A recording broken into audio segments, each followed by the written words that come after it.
श्रावण मास आणि कोसळणाऱ्या पावसाच्या सरी अशातच मनाला ओढ लागते ती सह्याद्रीच्या भटकंतीची। रायरेश्वर दर्शनाचा प्लॅन अचानक ठरला आणि मग पुणे, बोर, रायरेश्वर असा प्रवास करत आम्ही रायरेश्वराला पोहोचलो।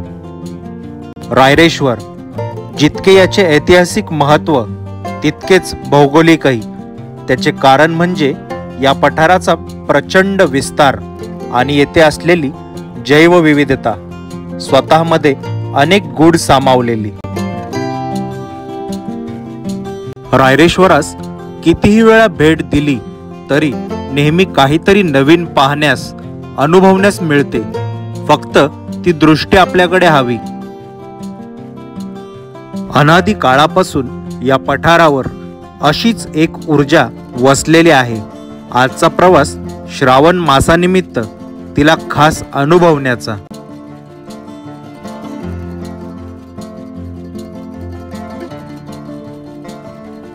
सततच्या कोसळणाऱ्या संततधार पावसाच्या सरी अंगावर घेत आम्ही रायरेश्वर मंदिराकडे प्रवास सुरू केला।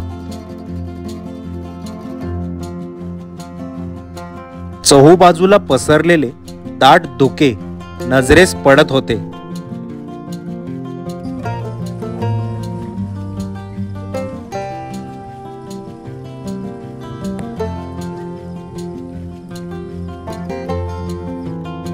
आसपासच्या या मंत्रमुग्ध करून सोडणाऱ्या वातावरणाचा अनुभव घेत आमचा प्रवास सुरू होता।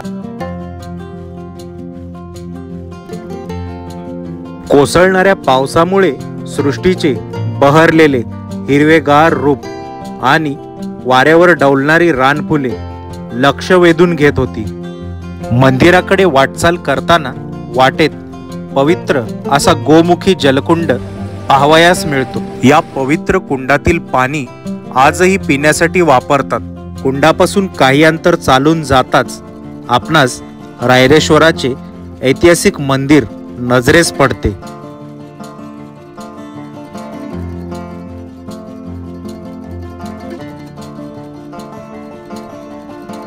पावसाच्या कोसळणाऱ्या धारा आणि मंदिराच्या चहूबाजूने पसरलेले दाट धुके, झाडांची हिरवळ हे सर्व मंदिराचे सौंदर्य अजूनच खुलवते।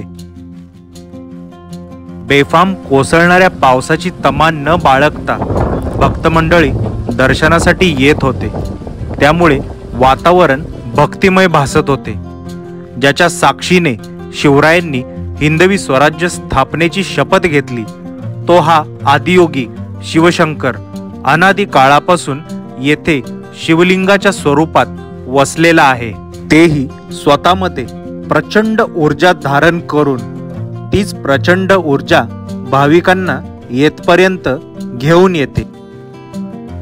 मंदिराच्या बाहेरील बाजूने नक्षीदार परंतु भक्कम अशा दगडी भिंतींचे बांधकाम आणि मंदिरावरील पंचधातूंचे कळस लक्ष वेधून घेतात।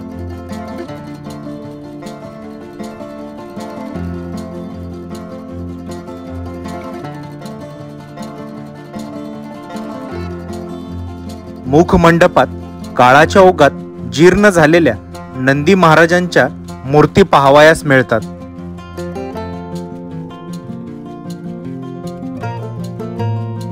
रायरेश्वर मंदिराचे बांधकाम हे हेमाडपंथी शैलीतील आहे। शिवालयाची रचना ही मुखमंडप, रंगमंडप, सभामंडप, अंतराळ आणि मग 3 ते 4 पायऱ्या उतरून गर्भगृह अशी पाहण्यास मिळते।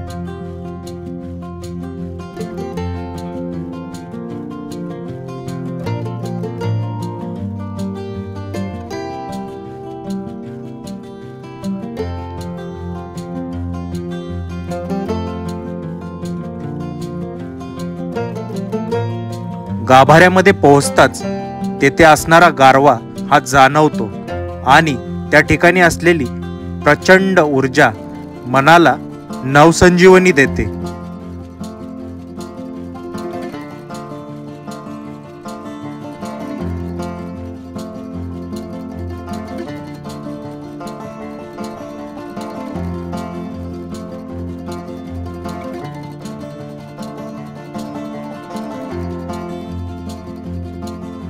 अनादी काळापासून या गाभाऱ्यात वास्तव्य असणाऱ्या या शिवलिंगासोबतच याच ठिकाणी या शिवलिंगाच्या साक्षीने हिंदवी स्वराज्य स्थापनेची शपथ घेणाऱ्या शिवरायांची व त्यांच्या सहकाऱ्यांची बोलकी व तितकीच जिवंत भासणारी प्रतिमा ते ऐतिहासिक क्षणाची आजही आठवण करून देते.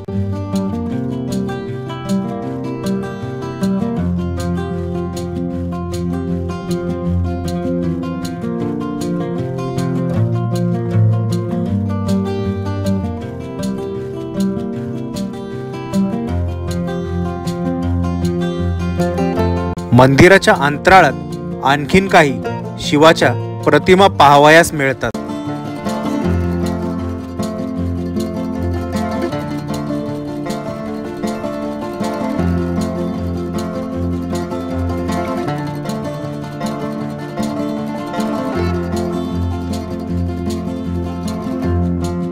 सरत्या पवित्र अशा श्रावण मासाचे औचित्य साधत आपल्या सबस्क्रायबर मंडळींना घर बसल्या या ऐतिहासिक व तितक्याच पवित्र शिवलिंगाचे दर्शन घडविण्याचा हा छोटासा प्रयत्न.